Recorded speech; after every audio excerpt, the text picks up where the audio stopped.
तो हम यहाँ पर जयपुर धाम में आए हैं और इसको गुप्त वृंदावन भी कहते हैं, है ना। अलग अलग वृंदावन धाम है, भौम वृंदावन है, गोलोक वृंदावन है, गुप्त वृंदावन है।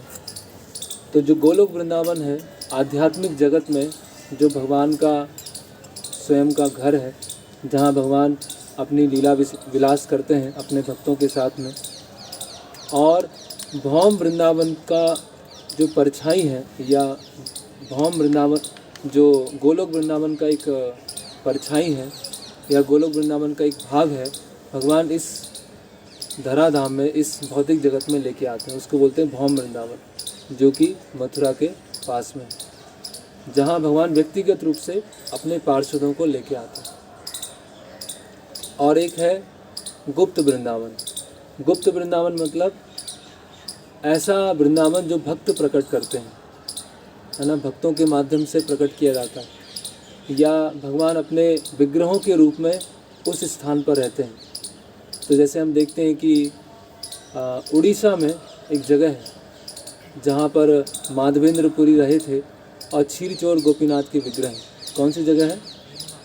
रेमुना। तो रेमुना भी क्या है? गुप्त वृंदावन। रेमुना भी गुप्त वृंदावन। फिर हम देखते हैं कि मायापुर के पास में एक जगह है कटवा, जहाँ पर चैतन्य महाप्रभु ने संन्यास लिया था। कटवा के पास में एक जगह है श्रीखंड, जहाँ पर चैतन्य महाप्रभु के बहुत सारे पार्षद रहते थे। तो वो श्रीखंड जो जगह है वो भी गुप्त वृंदावन है। उसी तरह से ये जो जयपुर है वो भी गुप्त वृंदावन। और चैतन्य महाप्रभु क्या बोलते हैं? अन्येर हृदय मन मोर मन वृंदावन, कि सबका हृदय होगा, सबका मन है, लेकिन मेरा मन क्या है? वृंदावन। और चैतन्य महाप्रभु रथ यात्रा से पहले गुंडीचा मार्जन करते हैं, है ना।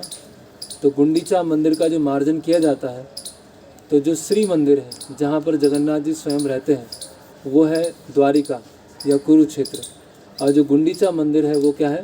वृंदावन। तो चैतन्य महाप्रभु अपने पार्षदों को लेकर रथ यात्रा से एक दिन पहले गुंडीचा का मार्जन करते हैं। तो जिस तरह से चैतन्य महाप्रभु गुंडीचा मार्जन करते हैं, उसी तरह से एक साधक जो है अपने हृदय का मार्जन करता है। तो भगवान का आवाहन करना है, भगवान को बुलाना है, तो हम ऐसे गंदी जगह नहीं बैठा सकते, बहुत साफ़ सुथरा होना चाहिए।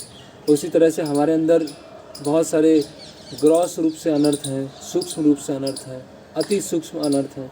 तो उन सबको चैतन्य महाप्रभु कैसे मार्जन करते हैं और बताते हैं कि हृदय से अनर्थ निवृत्तियों को कैसे करना है, हृदय से अनर्थों को कैसे निकालना है। तो हृदय भी वृंदावन बन सकता है। तो यहाँ पर जो जयपुर है, एक्चुअली ये जो एक 84 कोस की परिक्रमा होती है वृंदावन की, है ना, वो ब्रज मंडल कहते हैं। और ये जो करौली है या जयपुर है, ये ग्रेटर वृंदावन एरिया उसमें आता है ना। और यहाँ पर जो गौड़ी वैष्णव संप्रदाय है, उसके ऑलमोस्ट सारे विग्रह यहाँ पर हैं इस एरिया में, है ना। तो गौड़ी वैष्णव संप्रदाय, गौड़ीय मतलब जो गौड़ देश के, गौड़ देश मतलब बंगाल, उड़ीसा, पंचगौड़ बोलते हैं, पंचगौड़ एरिया। तो गौड़ीय मतलब जो गौड़ देश से, लेकिन और उसका अंतरंग मीनिंग क्या है? जैसे वैष्णव मतलब विष्णु के भक्त, और गौड़ीय मतलब श्रीमती राधा रानी के भक्त। तो जो चैतन्य महाप्रभु की लाइन में आते हैं, जो श्रीमती राधा रानी के भक्त हैं, वो गौड़ीय वैष्णव, है ना। हम डायरेक्ट जो है भगवान कृष्ण की पूजा नहीं करते। यहाँ तक कि भक्ति सिद्धांत सरस्वती ठाकुर ने तो क्या कहा है कि हम कृष्ण की पूजा इसीलिए करते हैं क्योंकि उनका संबंध श्रीमती राधा रानी से। अगर श्रीमती राधा रानी से उनका संबंध नहीं है तो हम कृष्ण की पूजा नहीं करें, है ना। तो एक होता है विषय तत्व, एक होता है आश्रय तत्व। विषय मतलब जिनकी पूजा की जाती है, और आश्रय मतलब जिनके हृदय में कृष्ण प्रेम है। आश्रय मतलब शेल्टर, जिन्होंने शेल्टर लिया है, जिन्होंने कृष्ण का शेल्टर लिया है। तो विषय तत्व और आश्रय तत्व। तो भगवान कौन है? विषय तत्व, जिनकी पूजा की जाती है। और श्रीमती राधा रानी कौन है? आश्रय तत्व, जिनके हृदय में कृष्ण प्रेम ने आश्रय लिया, या जो कृष्ण के आश्रम है। तो जो गौड़ीय वैष्णव संप्रदाय है उसकी विशेषता क्या है कि वो विषय तत्व से अधिक आश्रय तत्व को महत्व देता है ना। कि विषय से भी महत्वपूर्ण क्या है, आश्रय। और आश्रय तत्व के मूर्तिमान रूप कौन है, श्रीमती राधा रानी, है ना। और उन्हीं आश्रय तत्व की लाइन में कौन आते हैं, गुरु आते हैं, है ना। नित्यानंद प्रभु आते हैं, गुरु वर्ग आते हैं, वो आश्रय तत्व की लाइन में। तो यहाँ पर गौड़ी वैष्णव संप्रदाय के सब महत्वपूर्ण विग्रह हैं। तो हम देखते हैं कि अलग अलग युगों में भगवान की सेवा करने की अलग अलग विधियाँ है ना। तृतीय अध्याय तो विष्णु त्रेतायाम यजितो मखई द्वापरे परिचर्यायाम कलौ तद हरि कीर्तना। तो द्वापरे परिचर्यायाम, तो द्वापर में क्या है, परिचर्या। परिचर्या मतलब विग्रहों की सेवा।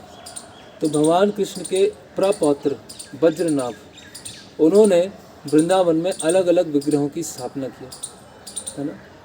राधा गोपीनाथ, गोविंद देव जी, राधा रमन तो हाँ गोपाल भट्ट गोस्वामी उनके सामने प्रकट हुए थे। तो अलग अलग जो विग्रहों की स्थापना वज्रनाभ ने किया।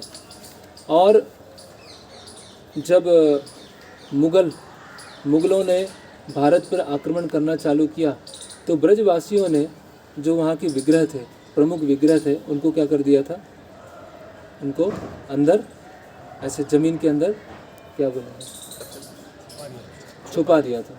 हाँ, ज़मीन के अंदर छुपा दिया था। तो वृंदावन क्या है, पूरी तरह से लुप्त हो चुका था, पूरी तरह से अनमैनिफेस्ट, अप्रकट हो गया था। तो चैतन्य महाप्रभु की इच्छा थी कि दोबारा वृंदावन प्रकट हो, दोबारा वृंदावन के जो विग्रह हैं वो प्रकट हो। तो चैतन्य महाप्रभु ने जब संन्यास लिया तो उन्होंने अपनी माता की आज्ञा से वृंदावन नहीं गए। वो उन्होंने कहा कि आप जगन्नाथपुरी में रहना, क्योंकि जगन्नाथपुरी में हर साल बंगाल से भक्त जाते हैं जगन्नाथ रथ यात्रा अटेंड करने। तो मुझे कुछ खबर मिलती रहेगी, समाचार मिलता रहेगा कि निमाई कैसा है। तो इस तरह से सची माता ने चैतन्य महाप्रभु को आदेश दिया। लेकिन चैतन्य महाप्रभु को वृंदावन को दोबारा रिनोवेट करना था, तो अभी कौन करेंगे। चैतन्य महाप्रभु व्यक्तिगत रूप से वहाँ नहीं जा सकते, क्योंकि उसके बाह्य कारण है कि माता की आज्ञा है, और आंतरिक कारण है कि चैतन्य महाप्रभु स्वयं जगन्नाथपुरी में रहना चाहते थे। तो चैतन्य महाप्रभु के जो चीफ कमांडर इन चीफ कौन है, रूप गोस्वामी और सनातन गोस्वामी। तो रूप गोस्वामी और सनातन गोस्वामी को ये उत्तरदायित्व दिया गया कि आप जाइए और वृंदावन का दोबारा उसको प्रकट कीजिए। तो चैतन्य महाप्रभु ने रूप गोस्वामी सनातन गोस्वामी को 3 आदेश दिए। क्या क्या आदेश दिए।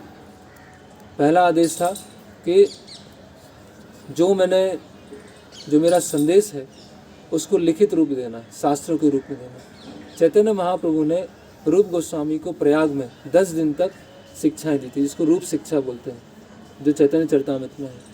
फिर चैतन्य महाप्रभु ने सनातन गोस्वामी को बनारस में बहुत विस्तार से समझाया था, इसको सनातन शिक्षा कहते हैं। और यही रूप शिक्षा और सनातन शिक्षा को रूप गोस्वामी और सनातन गोस्वामी ने फिर लिखित रूप दिया। तो पहला आदेश था कि ग्रंथों की रचना करना। दूसरा आदेश था कि लुप्त तीर्थ उद्धार। जितने तीर्थ आज हम देखते हैं ना वृंदावन में कि भगवान कृष्ण, ये यहाँ पर नंद महाराज का घर है, यहाँ पर उखल वन है, यहाँ पर रमन रेती है ना, यहाँ पर भगवान गाय चराने आते थे, यहाँ पर नंदग्राम है, ये सब लुप्त हो गया था, कुछ नहीं बचा था। तो यहाँ पर रूप गोस्वामी और सनातन गोस्वामी जब गए तो वो लीलाओं का दर्शन कर सकते थे। यहाँ पर अलग अलग लीला स्थली, तो वो रूप गोस्वामी और सनातन गोस्वामी ने वो स्थापित किया। और तीसरा आदेश था चैतन्य महाप्रभु का कि जो विग्रह है मंदिरों की स्थापना करना। जो भी विग्रह लुप्त हो चुके हैं वो विग्रह दोबारा आ सके, है ना। तो रूप गोस्वामी, सनातन गोस्वामी और अन्य गोस्वामी जुगाड़ थे। और रूप गोस्वामी और सनातन गोस्वामी से पहले 2 भक्त और आ गए थे वहाँ पर, लोकनाथ गोस्वामी और भूगर्भ गोस्वामी। तो कभी कभी अष्ट गोस्वामी बोलते हैं लोकनाथ गोस्वामी और भूगर्भ गोस्वामी को मिलाकर। तो हम एक एक विग्रह के बारे में चर्चा करते हैं। तो सबसे पहले श्री राधा गोपीनाथ जी, सबसे पहले हम गोपीनाथ जी गए। और यहाँ पर और गौड़ी वैष्णव संप्रदाय में एक बहुत महत्वपूर्ण बात यह है कि वेदों का जो सार है उसको 3 महत्वपूर्ण शिक्षाओं में समराइज कर दिया, संक्षिप्त कर दिया। संबंध, अभिधेय और प्रयोजन। संबंध, अभिधेय, प्रयोजन। तो जब चैतन्य महाप्रभु सार्वभौम भट्टाचार्य के साथ वार्तालाप करते हैं और सार्वभौम भट्टाचार्य को 7 दिन तक वेदांत पढ़ाते हैं, तो चैतन्य महाप्रभु कुछ नहीं बोलते, 7 दिन तक सुनते रहते हैं, दिन रात। तो सार्वभौम भट्टाचार्य 7वें दिन के अंत में पूछते हैं कि मैं 7 दिन से वेदांत पढ़ा रहा हूँ और तुमने तो कुछ बता ही नहीं रहा, कुछ पूछ ही नहीं रहा, कुछ उत्तर नहीं दे रहा, क्या है? तो चैतन्य महाप्रभु बोलते हैं कि जो वेदांत सूत्र पर जो वेदांत सूत्र है वो निर्मल भास्कर की तरह है, एक स्वच्छ सूर्य की तरह है, और तुम्हारा जो इंटरप्रिटेशन है वो कैसा है? बादल की तरह। तो तुम्हारे इंटरप्रिटेशन है, इंटरप्रिटेशन क्या बोले, टिप्पणी, टीका, तुम्हारी जो टीका है उसने जो निर्मल भास्कर की तरह जो वेदांत सूत्र है उसको ढक दिया। तो सार्वभौम भट्टाचार्य सोचते हैं कि अरे ये तो क्या है, वेदों में क्या लिखा है, अभी तुम बताओ क्या है वेदों में? तो चैतन्य महाप्रभु बोलते हैं कि वेदों में 3 चीज़ें हैं बस, संबंध, अभिधेय और प्रयोजन, है ना। तो संबंध मतलब जीव का भगवान के साथ क्या संबंध है, जीव का इस भौतिक जगत के साथ क्या संबंध है, भगवान का भौतिक जगत के साथ क्या संबंध है, एक जीव का दूसरे जीव के साथ क्या संबंध है। तो ये पूरा होता है संबंध ज्ञान। ये संबंध ज्ञान कौन सिखाते हैं? सनातन गोस्वामी। और सनातन गोस्वामी के विग्रह कौन से हैं? राधा, मदन मोहन, है ना। तो भगवान के साथ संबंध बनाने में जो सबसे बड़ी जो प्रॉब्लम है वो क्या है? काम वासना, लस्ट, स्त्री पुरुष आकर्षण। तो उस काम वासना से निकलने के लिए किनकी पूजा की जाती है? राधा, मदन मोहन। मदन मतलब काम, मोहन मतलब जो कामदेव को भी आकर्षित कर लेते हैं। तो राधा, मदन मोहन कौन? संबंध विग्रह है। और संबंध के आचार्य कौन है? सनातन गोस्वामी। फिर अभिधेय, अभिधेय कौन बताते हैं? वो है रूप गोस्वामी। अभिधेय के आचार्य कौन है? श्रील रूप गोस्वामी। और रूप गोस्वामी के विग्रह कौन है? राधा गोविंद देव जी, जिनकी अभी हमने सुबह मंगला आरती के दर्शन किए। तो गोविंद, गो प्लस बिंद, गो मतलब इंद्रिया, गाय, जो इंद्रियां और गाय को आनंद प्रदान करते हैं वो है राधा गोविंद जी। और अपने इंद्रियों को और मन को जब भगवान के साथ संबंध समझ में आ गया तो कैसे भगवान की सेवा में लगाया जाए, कैसे इस प्रोसेस में लगाया जाए, उसको बोलते हैं अभिधेय। तो पहले संबंध स्थापित हुआ और संबंध स्थापित होने के पश्चात कैसे प्रैक्टिकल सेवा करना है वो कौन बताते हैं? रूप गोस्वामी। इसे रूप गोस्वामी ने क्या लिखा? भक्ति रसामृत सिंधु। तो भक्ति रसामृत सिंधु में सब कुछ दिया है कि कैसे वैदिक साधना भक्ति से लेकर, कैसे श्रद्धा से लेकर, कैसे प्रेम तक जाना है, उसके सारे स्टेप रूप गोस्वामी ने बताए। और जब हम उस प्रोसेस को फॉलो करते हैं, राधा गोविंद देव जी की सेवा करते हैं, तो कहाँ पहुँच जाते हैं? प्रयोजन। और प्रयोजन के आचार्य कौन है? श्री रघुनाथ दास गोस्वामी। और रघुनाथ दास गोस्वामी के विग्रह कौन से हैं? श्री श्री राधा गोपीनाथ। तो गोपीनाथ गोपियों के स्वामी, है ना। तो गोपियों के स्वामी मतलब जो प्रयोजन है, प्रयोजन तत्व क्या है? कृष्ण प्रेम, कृष्ण, कृष्ण भक्ति, कृष्ण प्रेम। ये 3 चीज़ें चैतन्य महाप्रभु सार्वभौम भट्टाचार्य को समझाते हैं। कृष्ण संबंध, कृष्ण भक्ति प्रोसेस, और कृष्ण प्रेम मतलब जो अंतिम में मिलने वाला है ना। तो विग्रह है राधा गोपीनाथ और आचार्य है रघुनाथ दास गोस्वामी। ठीक है, तो ये 3 विग्रह। तो हम सबसे पहले कल राधा गोपीनाथ जी गए थे। तो ये जो विग्रह हैं विशेष हैं, और इन विग्रहों को किन्होंने बनाया था? विश्वकर्मा ने बनाया था, वज्रनाभ के रिक्वेस्ट से, निवेदन से। और विश्वकर्मा जी ने वज्रनाभ को ये विग्रह दे दिए थे और वज्रनाभ ने उसको वृंदावन में स्थापित किया था। और जब वही मुगल इन्वेजन हुआ उसको छुपा दिया गया। और बाद में एक भक्त थे जिनका नाम था परमानंद भट्टाचार्य। तो परमानंद भट्टाचार्य आता है इसमें कि आप लोग वंशी भट्ट गए हैं वृंदावन में? कौन गए वंशी भट्ट? तो वंशी वट है, केसी घाट के पीछे है वंशी वट। तो वंशी वट के पास में वहाँ पर जब खुदाई की गई तो खुदाई करते समय राधा गोपीनाथ जी के, एक्चुअली गोपीनाथ जी के विग्रह मिले, ओरिजिनली गोपीनाथ जी के विग्रह। तो परमानंद भट्टाचार्य जो हैं वो गोपीनाथ जी की सेवा करते थे, और बाद में चैतन्य महाप्रभु के एक भक्त थे जिनका नाम था मधु पंडित, और मधु पंडित को राधा गोपीनाथ जी के विग्रह उन्होंने दे दिए, और अब मधु पंडित इनकी सेवा करते थे। और नित्यानंद प्रभु की जो धर्म पत्नी है उनका क्या नाम है? जानवा और वसुधा, दो पत्नियां थी। तो जानवा माता भी किनकी पूजा करते थे?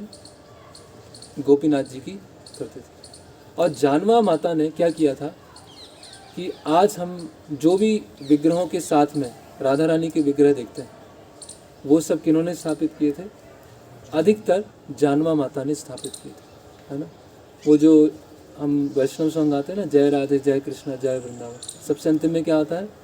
श्री जानवा पाद पद्म कौरिया स्मरण, दीन कृष्ण दासे कहे नाम संकीर्तन, है ना। तो जानवा माता को प्रणाम करते हैं, है ना। राधा सह गोविंद, राधा सह मदन मोहन, राधा सह गोपीनाथ। तो राधा रानी को जो स्थापित किया है वो किन्होंने किया है? जानवा माता ने, है ना। उससे पहले राधा रानी क्यों नहीं थे? राधा रानी को भगवान कृष्ण के हृदय में है वो समझकर राधा रानी की पूजा की जाती थी। लेकिन बाद में, क्योंकि फिर बहुत लोगों ने बोला कि राधा रानी का नाम तो शास्त्रों में नहीं है ना। शास्त्रों में तो लक्ष्मी देवी हैं, सीता देवी हैं, राधा रानी कैसे रख सकते हैं? फिर जानवा माता ने बाद में राधा रानी को भगवान कृष्ण के विग्रहों के पास में रखा। तो आपने कल ध्यान से देखा होगा, गोपीनाथ जी के विग्रह के पास में दो विग्रह हैं, दो बड़े बड़े विग्रह हैं। तो जानवा माता ने वो विग्रहों की स्थापना। तो जो लेफ्ट हैंड साइड पर है, भगवान कृष्ण के लेफ्ट हैंड साइड पर वो बड़े विग्रह हैं, और राइट हैंड साइड पर क्या है? वो छोटे विग्रह, और दोनों राधा रानी के विग्रह हैं, ठीक है। तो जानवा माता का जब तिरोभाव हुआ, डिसअपीयरेंस हुआ, तो जानवा माता जो गोपीनाथ जी के राइट में जो छोटे राधा रानी के विग्रह हैं उसमें वो चले गए थे, उसमें वो क्या बोलते थे? समा गए थे, प्रवेश कर गए थे, है ना। तो वो जो भगवान कृष्ण के राइट में जो यहाँ पे विग्रह हैं उनको कैसे पूजा जाता है? अनंग मंजरी के रूप में पूजा जाता है। अनंग मंजरी कौन है? श्रीमती राधा रानी की छोटी बहन। तो भगवान कृष्ण के लेफ्ट में है श्रीमती राधा रानी, और राइट में कौन है? अनंग मंजरी। और बलराम जी भी अपने आप को अलग अलग रसों में विस्तारित करते हैं, है ना। शांत रस में, दास्य रस में, साख्य, वात्सल और माधुर्य। तो माधुर्य रस में जो विस्तारित करते हैं बलराम जी अपने आप को, वो कौन है? अनंग मंजरी। तो जनरली आप देखेंगे कि राधा कृष्ण और बलराम जी साथ में कभी विग्रह नहीं होंगे, कहीं देखें, क्योंकि वो रसाभास हो जाएगा। भगवान कृष्ण राधा रानी के साथ एक अलग लीला कर रहे हैं माधुर्य रस में, और बलराम जी के साथ वात्सल्य है या साख्य है, तो वो रसाभास हो जाएगा। तो बलराम जी भगवान राधा कृष्ण की सेवा करने के लिए किस रूप में विस्तार करते हैं? अनंग मंजरी के रूप में विस्तार करते हैं। और अनंग मंजरी कौन है? जानवा माता। जानवा माता भी अनंग मंजरी है, और बलराम जी विस्तार करते हैं। और इस तरह से तो जानवा माता भी वहाँ पे उपस्थित है, अनंग मंजरी है, और श्रीमती राधा रानी। इसके बाद फिर हम देखते हैं राधा विनोद जी के बारे में। तो राधा विनोद जी के विग्रह किनसे मिलते जुलते हैं? राधा रमन लाल जी से। बहुत ऐसे छोटे से विग्रह है ना। और किनके विग्रह हैं वो? लोकनाथ गोस्वामी के विग्रह। तो लोकनाथ गोस्वामी, उनके जीवन के बारे में हम थोड़ा पढ़ते हैं। और जब हम किसी विग्रह के सामने जाते हैं तो हम प्रार्थना करते हैं। क्या प्रार्थना करते हैं? जैसे हम राधा गोपीनाथ जी के सामने जाते हैं तो प्रणाम मंत्र है, प्रणाम करते हैं। और दूसरा मधु पंडित, उनसे प्रार्थना करते हैं।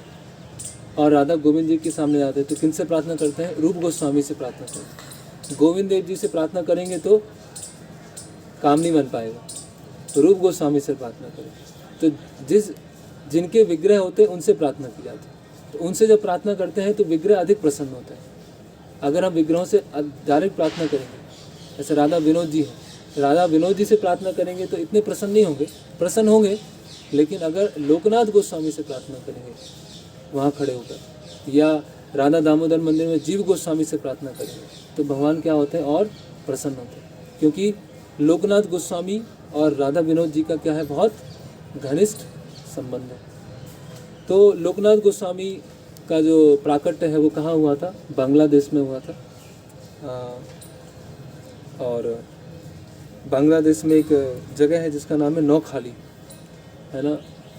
नौखाली एक गांव है और जसोहर डिस्ट्रिक्ट है वहाँ पर बांग्लादेश में, उसके नौखाली में वहाँ पर उनका प्राकट्य हुआ था। उनके पिता का नाम था पद्मनाभ। और लोकनाथ गोस्वामी जब युवा थे तो उनको बहुत तीव्र इच्छा हुई कि मुझे नदिया में जाकर महाप्रभु से मिलना है। लोकनाथ गोस्वामी और चैतन्य महाप्रभु लगभग समकक्ष थे, बराबर हम उम्र थे, है ना। तो लोकनाथ गोस्वामी की बहुत तीव्र इच्छा हुई कि मुझे नदिया जाके मायापुर जाके चैतन्य महाप्रभु से मिलना है। तो लोकनाथ गोस्वामी रात्रि में भाग जाते हैं घर से। तो ये घर से भागने की प्रथा बहुत पहले से है ये कोई नई प्रथा नहीं है हमें भी आचार्यों को फॉलो करना है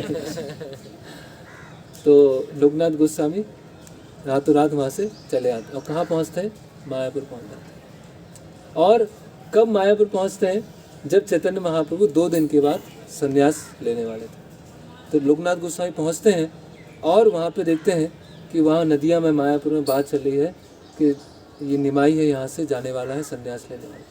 तो लोकनाथ गोस्वामी क्या हो जाते हैं, बहुत दुखी हो जाते हैं। और लोकनाथ गोस्वामी फिर चैतन्य महाप्रभु, उस समय चैतन्य महाप्रभु निमाई के पास पहुँचते हैं और बोलते हैं कि मैं तो आपके साथ ही रहना चाहता हूँ, मैं घर सब कुछ छोड़ के आया हूँ आपके साथ रहने को। तो चैतन्य महाप्रभु बोलते हैं कि मैं अभी 2 दिन के बाद संन्यास ले रहा हूँ, तो तुम क्या करो, वृंदावन जाओ, और मैं संन्यास लेके कहाँ आने वाला हूँ, वृंदावन आने वाला हूँ, वहीं पर रहना और फिर हम साथ में यहाँ पर यहीं साथ में रहेंगे। तो लोकनाथ गोस्वामी ने बोला ठीक है, मैं वृंदावन पहुँचता हूँ, तैयारी करता हूँ, आप संन्यास लेके वृंदावन आओ। तो फिर संन्यास होता है और संन्यास से पहले एक रात्रि जब सची माता बोलती है कि जगन्नाथपुरी जाके रहना, वृंदावन नहीं जाना। और चैतन्य महाप्रभु वृंदावन जाने का प्रयास भी करते हैं संन्यास लेने के बाद, लेकिन नित्यानंद प्रभु उनको क्या कर देते हैं, भटका देते हैं और शांतिपुर पहुंच जाते हैं चैतन्य महाप्रभु। वो एक अलग कथा है।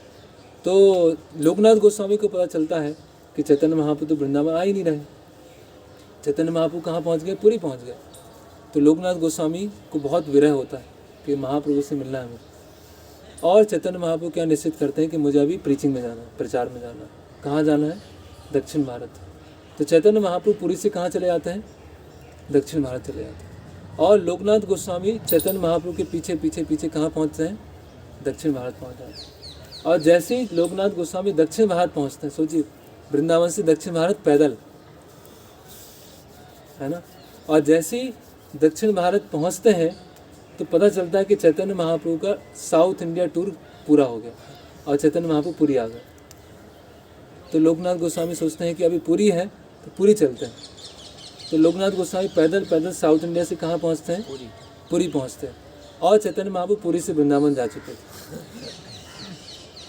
और चैतन्य महाप्रभु फिर वृंदावन पहुँच गए। और जब वृंदावन पहुँचते हैं तो फिर लोकनाथ गोस्वामी को पता चलता है कि अरे बहुत अच्छा हुआ वृंदावन पहुँच गए, है ना। तो फिर वो वृंदावन के रास्ते में चलने लगते हैं। और जैसे ही वृंदावन पहुँचते हैं लोकनाथ गोस्वामी और चैतन्य महाप्रभु वृंदावन से वापस आ गए। कहाँ पहुँच गए, प्रयाग पहुँच गए। प्रयाग में सनातन गोस्वामी से मिलने। तो लोकनाथ गोस्वामी को बहुत बहुत दुख होता है ना, कि मैंने इतना प्रयास किया और इतना दुखी होते हैं कि मैं इतना अधम हूँ कि मैं महाप्रभु के दर्शन करने की योग्य नहीं, इसीलिए मुझे महाप्रभु के दर्शन नहीं हो पाए। तो चैतन्य महाप्रभु जो है लोकनाथ गोस्वामी के स्वप्न में आते हैं और बोलते हैं कि अभी आप वृंदावन में रहो और मैं अपने मुख्य पार्षद रूप गोस्वामी और सनातन गोस्वामी को भेज रहा हूँ और आप सब लोग मिलकर वृंदावन का पुनर्उद्धार करें और आप हमेशा मेरे साथ में रहोगे। तो इस तरह से हम देखते हैं कि फिर लोकनाथ गोस्वामी वृंदावन में ही रहते। तो एक होती वाणी सेवा, एक होती बपू सेवा। तो लोकनाथ गोस्वामी चैतन्य महाप्रभु से मिलकर उनके साथ में रहना चाह रहे थे, लेकिन चैतन्य महाप्रभु ने लोकनाथ गोस्वामी को आदेश दिया और फिर जीवन भर लोकनाथ गोस्वामी वहाँ पर रहे, है ना। लोकनाथ गोस्वामी के शिष्य कौन है? महान शिष्य नरोत्तम दास ठाकुर, है ना। लोकनाथ गोस्वामी ऐसे थे कि पूजा लाभ प्रतिष्ठा से भागते थे। पूजा लाभ प्रतिष्ठा बिल्कुल आसपास भटकना भी नहीं चाहिए, है ना। पूजा लाभ प्रतिष्ठा कैसा है? जड़ेर प्रतिष्ठा शुक्रेर विष्ठा, कि जो प्रतिष्ठा है, पूजा लाभ प्रतिष्ठा कैसी है? वो सुअर की विष्ठा के समान। तो सुअर की विष्ठा ज़्यादा अच्छी है बजाय पूजा लाभ प्रतिष्ठा। और रघुनाथ दास गोस्वामी तो एक स्टेप और आगे बोलते हैं कि पूजा लाभ प्रतिष्ठा कैसी है? जैसे गधे के मूत्र से स्नान करना। तो कोई पूजा लाभ प्रतिष्ठा की इच्छा रख रहा है तो कैसा है उसका? गधे के मूत्र से स्नान करना चाहता है ना। तो उस समय चैतन्य चरितामृत को लिखा जा रहा था। चैतन्य चरितामृत की कौन लिख रहे थे? कृष्णदास कविराज गोस्वामी। और कृष्णदास कविराज गोस्वामी अलग अलग वैष्णवों से आशीर्वाद लेने आते हैं, और लोकनाथ गोस्वामी से, क्योंकि वैष्णवों के आशीर्वाद से ही हम कुछ कार्य कर सकते हैं। तो लोकनाथ गोस्वामी के पास कृष्णदास कविराज गोस्वामी आते हैं और बोलते हैं आप तो चैतन्य महाप्रभु के समकक्ष, है ना। सारे वृंदावन में सबसे वरिष्ठ कौन थे उस समय? लोकनाथ गोस्वामी। रूप गोस्वामी और सनातन गोस्वामी से वरिष्ठ हैं लोकनाथ गोस्वामी। और बोलते हैं कि आप मुझे आशीर्वाद दीजिए, मैं चैतन्य चरितामृत की रचना करने वाला। तो लोकनाथ गोस्वामी बोलते हैं कि मैं एक शर्त पे तुमको आशीर्वाद दूंगा, एक शर्त पे ब्लेसिंग दूंगा। बोले क्या शर्त है? बोले इस स्क्रिप्चर में मेरा नाम नहीं आना चाहिए। इस शास्त्र में क्या है? मेरा नाम नहीं आना चाहिए। तो ये बहुत ही विचित्र शर्त थी, है ना। इसलिए हम देखते हैं कि चैतन्य महाप्रभु के बहुत निकट के पार्षद हैं, जिन्होंने महाप्रभु के साथ मायापुर में रहे कुछ दिन, और बाद में ये लीला हुई कि चैतन्य महाप्रभु ने पर्सनल उनको इंस्ट्रक्शन दिया। लेकिन चैतन्य चरितामृत में लोकनाथ गोस्वामी का वर्णन नहीं है, क्यों? बहुत थोड़ा सा है, 1-2 श्लोक हैं जहाँ पर वो चैतन्य ट्री के बारे में बताया गया है कि चैतन्य ट्री की अलग अलग शाखाएँ क्या है। तो उसमें से एक शाखा क्या है? लोकनाथ गोस्वामी, है ना। तो ये हम चीज़ सीख सकते हैं कैसे पीछे, है ना, वैष्णव जो है, वैष्णव अपने आप को दिखाना नहीं चाहता, शो ऑफ करना नहीं चाहता। अगर वो दिखाना चाहेंगे, शो ऑफ करना चाहेंगे, तो जो सेवा है, जो हमने सेवा किया, वो भगवान तक नहीं पहुंचेगी। वो सेवा क्या है? हमारे मिथ्या अहंकार तक पहुंच जाएगी। बस हमने सेवा किया, बहुत अच्छी तरह सेवा किया, बहुत मेहनत किया, और फिर क्या हम सोच रहे हैं कि मुझे प्रेस्टीज मिले, फेम मिले, तो वो सेवा भगवान तक पहुंची नहीं, वो बस हमारी संतुष्टि के लिए वो सेवा थी। तो इस तरह से लोकनाथ गोस्वामी। और फिर ये विग्रह कैसा है? विनोदी लाल जी कैसे है? तो लोकनाथ गोस्वामी के समय पर कोई भजन कुटीर नहीं होती थी। भजन कुटीर कब से स्टार्ट हुई? पहले, उससे पहले भजन कुटीर नहीं होती थी। भजन कुटीर किन्होंने चालू किया? पता है कि नहीं? कौन गोस्वामी जिन्होंने भजन कुटीर चालू किया? रघुनाथ दास गोस्वामी, है ना। उन्होंने भजन कुटीर का सिस्टम चालू किया। तो लोकनाथ गोस्वामी वृंदावन के अलग अलग 12 वनों में घूमते रहते थे, भ्रमण करते रहते थे, और उनको बहुत तीव्र इच्छा हुई कि मेरे पास कोई विग्रह नहीं है, मुझे विग्रह की सेवा करना है, स्वयं कृष्ण की सेवा करना है। तो घूमते घूमते वो कहाँ पहुँचे, इसमें बताया गया है।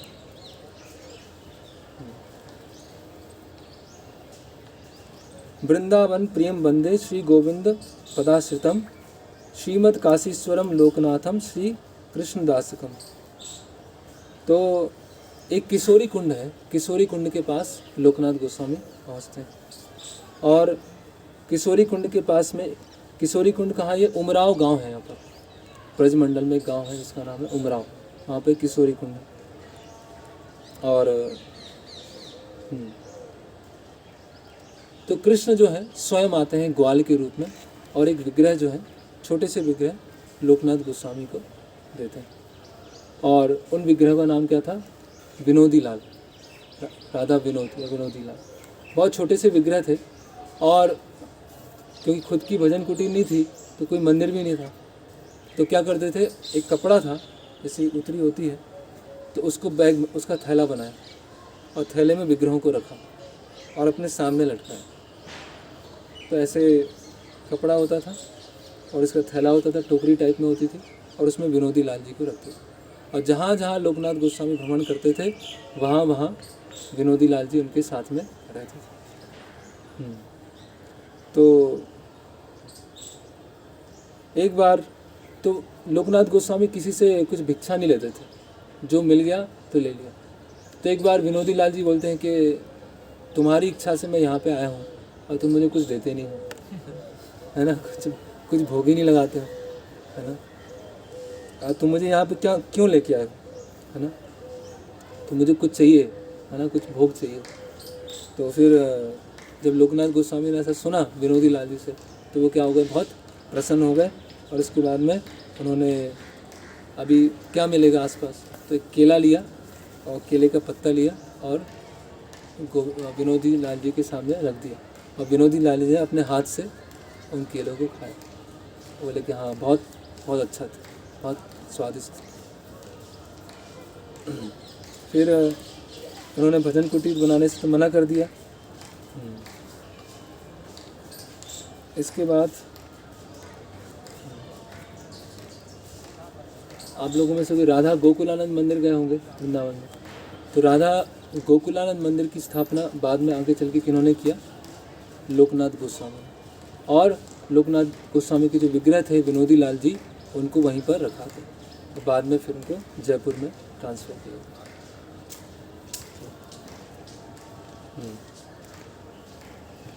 और यहाँ बताया गया है कि जब काफ़ी वृद्ध हो गए लोकनाथ गोस्वामी, तो एक खांडीर गांव है, खांडीर वन है वहाँ पर वृंदावन में। तो वहाँ पर खांडीर वन के पास में गए वहाँ पर, और वो अप्रकट हो गए। तो खांडीर वन के पास में ही लोकनाथ गोस्वामी, उनकी वहाँ पर समाधि है। ओके, तो ये राधा विनोदी लाल जी के बारे में ये है। फिर हम देखते हैं राधा दामोदर। राधा दामोदर जी कैसे आए, तो राधा जीव गोस्वामी के विग्रह हैं राधा दामोदर। और जीव गोस्वामी कहाँ रहते थे वृंदावन में, सेवा कुंज जगह है, सेवा कुंज, सेवा का कुंज, जहाँ पर भगवान रासलीला करते थे। तो जीव गोस्वामी वहाँ पर रहते थे। और जीव गोस्वामी बहुत बड़े स्कॉलर थे, है ना। संसार में अभी तक कोई इतना बड़ा स्कॉलर नहीं हुआ। महाभारत में कितने श्लोक हैं, 1 लाख। और जीव गोस्वामी ने कितने श्लोक लिखे हैं, 4 लाख। जो उन्होंने 60 संदर्भ लिखे हैं, 6 संदर्भ लिखे हैं। तो रूप गोस्वामी ने अपने हाथ से, जो गोस्वामी गण थे वो बहुत सारी फील्ड में एक्सपर्ट थे, बहुत से वैद्य थे। हम देखेंगे सनातन गोस्वामी के जो विग्रह कैसे आए, और कैसे वो वैद्य, एक पंडित थे, उनके बेटे को उन्होंने ठीक किया था सनातन गोस्वामी। तो रूप गोस्वामी बहुत अच्छे शिल्पकार भी थे, कार्विंग करते थे। तो उन्होंने अपने हाथों से कार्विंग करके ये दामोदर जी के विग्रह बनाए थे। और दामोदर जी के विग्रह किनको दिए थे, ये जीव गोस्वामी को दिए थे। तो रूप गोस्वामी के स्वयं के हाथ के बनाए हुए विग्रह, ये वज्रनाभ ने स्थापित नहीं किए थे, ये रूप गोस्वामी ने स्वयं बनाए थे और जीव गोस्वामी को दिए थे। जीव गोस्वामी उनकी पूजा करते थे 1542 में उन्होंने राधा दामोदर जी की स्थापना की। और हम देखते हैं कि ये जो गोस्वामी गण हैं उनसे विग्रह बातचीत करते थे, है ना। गोस्वामी गण स्वयं कहाँ रहते थे, पेड़ के नीचे रहते थे। आज इस पेड़ के नीचे, दूसरे पेड़ के नीचे, तीसरे पेड़ के नीचे, और 2 दिन में 3 दिन में थोड़ा सा छाछ लेना है ना। कमंडलू है, और मतलब बहुत ही मिनिमम नेसेसिटीज़, लेकिन भगवान के विग्रहों की सेवा करने के लिए बहुत ऑपुलेंट वर्शिप करते थे। तो जीव गोस्वामी जो हैं प्रारंभ के समय में जब उनकी सेवा करते थे राधा दामोदर जी की, तो राधा दामोदर जी के साथ कुछ पास टाइम है। तो दामोदर जी बोलते हैं, प्लीज़ गिव मी भोग, आई एम हंग्री, कि मैं बहुत भूखा हूँ, मेरे कुछ भोग लेके आओ। तो यहाँ बता रहे हैं कि उस समय ऐसी घड़ियाँ नहीं होती थी कि 8 बजे ऑफरिंग लगना है, 12:30 बजे ऑफरिंग लगना है, 4 बजे ऑफरिंग। कि जीव गोस्वामी वो और भगवान के साथ क्या वो ट्यूनिंग था, है ना, कि कब भगवान को भोग लगना है। तो जीव गोस्वामी उस समय भोग अर्पण करते थे। तो एक दिन भोग अर्पण करने में विलम्ब हुआ और दामोदर जी मांग रहे हैं कि भोग लेके आओ, है ना, मुझे भोग चाहिए। और एक दिन दामोदर जी क्या बोलते हैं कि जीव जल्दी आओ, मैं बांसुरी बजाने वाला हूँ, तो सुनो, ध्यान से सुनो। तो जीव गोस्वामी क्या है, ऑल्टर के अंदर आते हैं और देखते हैं कि दामोदर जी की जो विग्रह हैं वो सीधे खड़े हो गए और वहाँ पे बांसुरी बजाए, और जीव गोस्वामी वहाँ पर बैठे हुए, और उनके जो मस्तक है उसमें मोर पंख है, बहुत अच्छी ड्रेस पहने हुए हैं, बैजंती माला पहने हुए हैं, है ना, और अलग अलग तरह के आभूषण पहने हुए हैं, और जीव गोस्वामी वहाँ पर ऐसे बैठ के सुन रहे हैं। और भगवान क्या है, वहाँ पर बांसुरी बजा रहे हैं। जो अकबर जीव गोस्वामी से बहुत प्रभावित था। अकबर दिल्ली में रहते थे और अकबर बीच में वृंदावन में आते थे, और जब जीव गोस्वामी की विद्वत्ता को देखा, है ना, उनके डिवोशन को देखा, और देखा कि किस तरह से वो राधा दामोदर जी की सेवा कर रहे हैं, तो अकबर ने पेपर जो थे वो जीव गोस्वामी को, उस समय क्या होता था, किस पे लिखते थे, पत्तों पे लिखा जाता था, पत्तों पे लिखते थे। तो अकबर ने विशेष तौर से जीव गोस्वामी को पेपर वो दिए, सप्लाई क्या बोले, दिए। तो बाद में वो जो ग्रंथ के रूप में है वो भी था, पत्तों पे भी लिखा जाता था, और बाद में उसको पेपर पे लिखा गया। तो अकबर ने उस समय पर ऐसे पेपर मिलना, तो विशेषकर अकबर ने जीव गोस्वामी की सेवा करना चाहा, और अकबर के आदेश से अलग अलग मंदिरों की स्थापना हुई। तो जो राधा दामोदर मंदिर है ना, वो भी अकबर के निर्देशन में हुआ। तो राधा दामोदर, राधा गोविंद जी, जुगल किशोर और राधा गोपीनाथ, ये जो वृंदावन में जितने मंदिर हैं, ओरिजिनल जो वृंदावन मंदिर है, वो अकबर के निर्देशन में हुए। तो इस तरह से ये राधा दामोदर जी का ऐसा बताया जाता है कि जब औरंगजेब ने आक्रमण किया तो राधा दामोदर जी को यहाँ लाया गया, और बाद में राधा दामोदर जी वापस वहाँ चले गए वृंदावन। अभी थोड़ा वो विवादास्पद है कि यहाँ पर जो रूप गोस्वामी ने जो दिए थे वो विग्रह हैं या फिर प्रतिबिंब है, तो वो क्लियर नहीं है। तो ये राधा दामोदर जी के बारे में। इसके बाद राधा गोविंद जी, तो उनके बारे में हम बाद में डिस्कस करेंगे, क्योंकि वो विस्तार से कि कैसे गोविंद जी यहाँ पर आए और रूप गोस्वामी को कैसे प्राप्त हुए। और हमने सुबह देखा आज कि राधा गोविंद जी के पास में एक महाप्रभु के विग्रह है, तो महाप्रभु के विग्रह कैसे आए वहाँ पर, और राधा रानी कैसे आए गोविंद देव जी के पास में, वो हम बाद में डिस्कस करेंगे। हरे कृष्णा। हरे कृष्णा। किन्हीं कोई प्रश्न है तो पूछ सकते हैं। आप ये बता रहे हैं यहाँ पे राधा गोविंद देव जी के पास में महाप्रभु कहाँ पे, कि उनके राइट हैंड पर है, नीचे हैं छोटे से विग्रह। अच्छा राइट हैंड, हाँ, दाएं हाथ को ध्यान से देखिएगा। हाँ है, चैतन्य वो मार्ग है, जी ये देखिए मैं, जी, वो महाप्रभु। हाँ।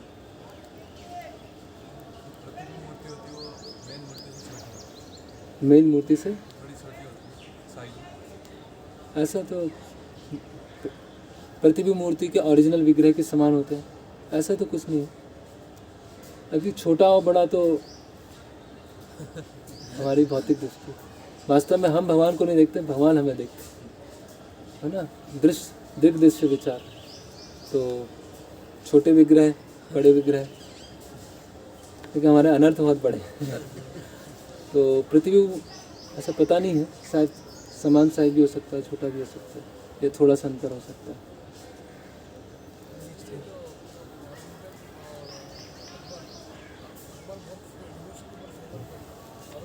अकबर फेवरेबल था, हाँ,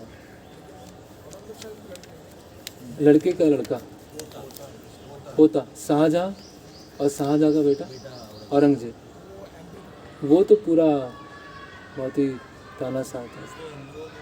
वो देखेंगे औरंगजेब ने कैसे गोविंद देव जी को तोड़ना चाहा, मंदिर को।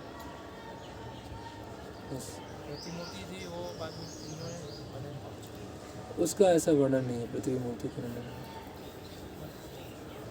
प्रभु जी जैसे हम जो वृंदावन में जो राधा रमन जी का जो मंदिर है तो हम उनको देखते कि जो उनका फेस है वो राधा गोविंद देव जी की तरह, जो उनका जो वक्षस्थल है वो राधा गोपीनाथ जी की तरह, और जो उनके चरण है वो राधा मदन मोहन जी की तरह। तो यहाँ पे जो राधा गोविंद देव जी है उनका फेस उनसे रिजेंबल करता है। तो अभी हम देखते हैं कि आइज़ तो वैसी नहीं है, जो वहाँ पे जो राधा रमन जी है जैसे उनकी आइज़ है, तो यहाँ पे राधा गोविंद देव जी की तो आइज़ वैसे नहीं है। कहते हैं ना कि फेस रिजेंबल करता है। प्रश्न ये है कि अलग अलग जो 3 विग्रह हैं तो तीनों विग्रह एक साथ राधा रमन जी में हैं। तो गोपीनाथ जी का जो मुख है ना, कमल मुख, वो राधा रमन जी के ओरिजिनल भगवान कृष्ण की तरह, लेकिन आइज़ रिसेंबल नहीं करती। एक्चुअली हम ऐसे अपनी मॉर्टल विजन से वो देख नहीं सकते हैं ऐसा, मतलब एकदम एग्जैक्ट कर्व हो और इसका साइज़ हो ऐसे तो पता नहीं चलेगा। तो जो राधा गोपीनाथ जी के विग्रह हैं उनका जो फेस है वो जो मूल कृष्ण है उनके जैसा है। ये तो ये बताते हैं उनका हाँ, फेस बताते हैं, कई जगह उनकी गोविंद देव जी, चेस्ट बताते हैं, हाँ जी जी, और मदन मोहन जी का वो बताते हैं, चरण बताते हैं। चरण बताते तो हमारे लिए तो मतलब ये एक हैं। इन्फॉर्मेशन माना जाता है, हमारे लिए एक लोग इन्फॉर्मेशन है, लिए जाते हैं। लेकिन वास्तव में सभी सारे साक्षात भगवान ही हैं। तो कहीं जगह बोलते हैं गोविंद देव जी, कहीं बोलते हैं गोपीनाथ जी का जो फेस है वो मूल कृष्ण की तरह है, उनका जो वक्ष स्थल है, अभी हम गोपीनाथ जी लें या गोविंद देव जी लें, और जो चरण है वो मदन मोहन की तरह। तो मूल कृष्ण जो है पूरे वो राधा रमन जी, राधा रमन नाथ जी वो कहाँ पे है ना, वो वृंदावन में, वृंदावन। तो इस तरह से है, खाली इन्फॉर्मेशन है।